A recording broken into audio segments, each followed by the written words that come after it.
जब काहू न आवे काम तो प्रेम से हाथ उठा कर बोलो जय जय राधे श्याम। बोलिए राधे श्याम भगवान की जय हो। कल तक की कथा भगवान की बाल लीला का दर्शन करते हुए माखन चोरी, वस्त्र चोरी, रास महारास, भ्रमर गीत, गोपी गीत आदि कथाओं का श्रवण करते हुए कंस उद्धार तक की कथा श्रवण किए थे ना। सुखदेव जी कहते हैं परीक्षित जी से कि परीक्षित, जब उग्रसेन जी को राजगद्दी पर विराजमान करा दिए और विराजमान कराने के तत्पश्चात अपने माता पिता को कारागार से निकाल के बाहर किए, नंद बाबा और सखा जो है ना कन्हैया के, वह कन्हैया से कहते हैं कि लाला चल वृंदावन चला जा। कृष्ण तो धर्म संकट की स्थिति में है ना, कैसे जाएं? नंद बाबा तो मन की बात जानते हैं, कहते हैं मित्रों से कि कन्हैया कुछ रोज और होके चला आएगा। मित्र कहते हैं अरे बाबा, यह मैया से कह के आया है कि परस्वः आगमिष्यामि, मैं परसों आ जाऊंगा, और आप ऐसे कह रहे हो।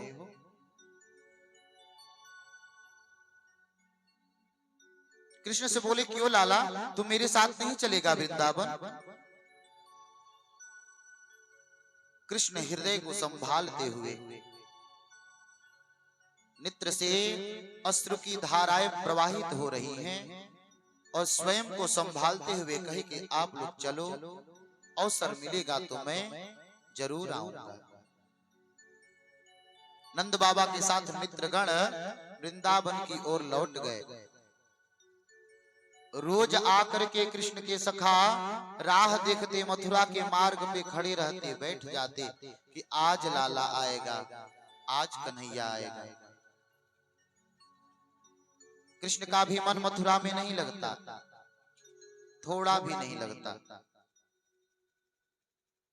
कृष्ण के मन में अनेक प्रकार की बातें, विचार, इतनी याद आती है ब्रज की गोपियों की, यशोदा मैया की, वह माखन चुरा के खाना, मटकी तोड़ना। कब कृष्ण का यज्ञोपवीत हो गया जनेऊ, उन्हें थोड़ी भी खुशी नहीं, थोड़ा भी भान नहीं। याद आ रही है तो बस ब्रज की। कृष्ण और बलराम चले गए गुरुकुल पढ़ने के लिए सांदीपनि मुनि के आश्रम, जाकर के विद्या अध्ययन किए। विद्या अध्ययन करने पर वहीं उनके एक मित्र मिले, नाम है सुदामा। सुदामा से बोले कृष्ण के मित्र, कभी अवसर मिले तो तुम हमारी नगरी द्वारिका आना, बातों को ध्यानपूर्वक श्रवण करना है। पढ़ने आए हैं कन्हैया कहां से? मथुरा से। और अपने मित्र से क्या कहते हैं कि तुम मिलने द्वारिका आना, मथुरा नहीं कहे। सुदामा बोले मित्र, क्या आना, क्या जाना, क्या मिलना? अरे तुम तो मेरे हृदय में रमण करते हो। रही बात मिलने की, प्रत्यक्ष रूप से तो कभी मैं चला आऊंगा। बातें होती है, कन्हैया गुरुदेव के पास जाके कहते हैं कि गुरुदेव आप गुरु दक्षिणा ले लो। सांदीपनि मुनि तो रोने लगते हैं, कहते हैं कि केशव, तुम इतने दिन तक कृपा करके हमारे इस आश्रम में रहे, क्या वह किसी दक्षिणा से कम है? मुझे किसी चीज की अभिलाषा नहीं, गुरु माता से पूछ लो। जाते हैं गुरु माता के पास। गुरु माता बोली कि बेटा दक्षिणा देना चाहते हो तो हमारा एक पुत्र समुद्र की ओर गया, पता नहीं कहां अलक्षित हो गया, आज तक पता नहीं लगा। कृष्ण जाते हैं समुद्र की ओर, समुद्र से पूछते हैं, समुद्र बताए कि हमारी तरहठी में एक असुर रहता है और उस बालक का पता नहीं, हो सकता है वही उन्हें मार दिया हो। कृष्ण समुद्र की तरहठी में जाते हैं, एक शंख में वह असुर निवास कर रहा है। कृष्ण उससे पूछते हैं, कुछ नहीं बताता, मारने दौड़ता है। कन्हैया मुष्टिका का प्रहार करते हैं, वहीं पर उसका उद्धार हो जाता है। और जिस शंख में रहता है बड़ा ही सुंदर मनोरम वह शंख है, नाम है शंख का पांचजन्य। कृष्ण उस शंख को लेकर के और वहीं से नाद करते हुए यमपुरी जाते हैं। यमराज स्वयं द्वार पर आकर के पूछते हैं, प्रभु क्या बात है, क्यों आना हुआ, हमें बुलवा लिए होते। बोले कि जो हमारे गुरु माता के पुत्र हैं, हमारे गुरु भाई, आप उन्हें लौटा दो। यम उन्हें धर्म बताने लगते हैं, बोले कि जो बनाया हुआ हमारा है उसमें जो मैं कहूं वही तो होगा, धर्म की स्थापना तो मैं ही किया हूं ना। धर्म संस्थापनार्थाय संभवामि युगे युगे। गुरु माता के पुत्र को लाके लौटाते हैं और मथुरा चले आते हैं। एक दिन देवकी मैया अपने हाथों से सुंदर भोजन बना करके, और मन में विचार आता है कि आज तक मैं अपने पुत्र कृष्ण को कभी कुछ खिलाई नहीं, चल के खिला पिला दूं। भोजन की थाली लेकर के जा रही है केशव के सामने। कन्हैया मुख घुमाए उदास खड़े हैं। मैया बोली, लाला देख, मैं अपने हाथों से तुम्हारे लिए प्रसाद बनाई हूं। कृष्ण जैसे ही पीछे की ओर मुड़े, भोजन पात्र पर जब दृष्टि गई और उस थाली में रखे हुए मक्खन की ओर जब दृष्टि गई, कन्हैया फूट फूट के रोने लगी। देवकी मैया दौड़ भाग के चली गई, वसुदेव जी के यहाँ क्यों, आपके पास तो समय नहीं है ना, आप तो पिता हो, कभी भी जाके अपने पुत्र से पूछते क्या कष्ट है, अरे यहाँ का युवराज है, किस बात की कमी है, क्यों हमेशा रोता रहता है। वसुदेव जी कहते हैं कि देवी हमारे पास बचपन से नहीं रहा ना, इसके स्वभाव इसके गुण से हम परिचित नहीं हैं।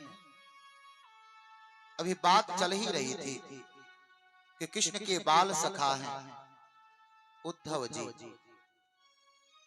बृहस्पति के परम प्रिय शिष्य हैं, यदुवंशियों के परम प्रिय मंत्री हैं। आकर के और मित्र के पिता हैं, तो देवकी वसुदेव को प्रणाम करके कहते हैं, पिताश्री क्या बात है, क्या बात चल रही है।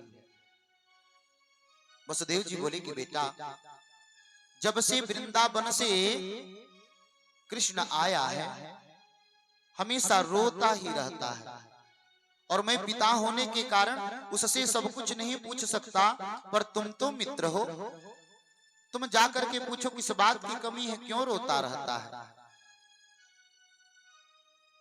उद्धव जी आते हैं, कहते युवराज के चरण कमलों में बृहस्पति के परम प्रिय शिष्य यदुवंशी शिरोमणि मंत्री शिरोमणि उद्धव प्रणाम करते हैं।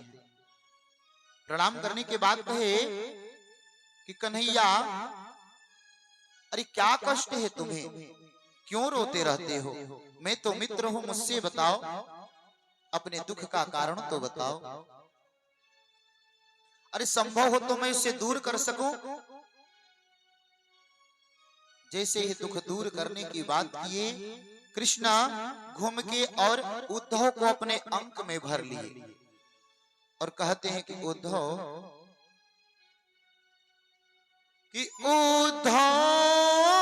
मोही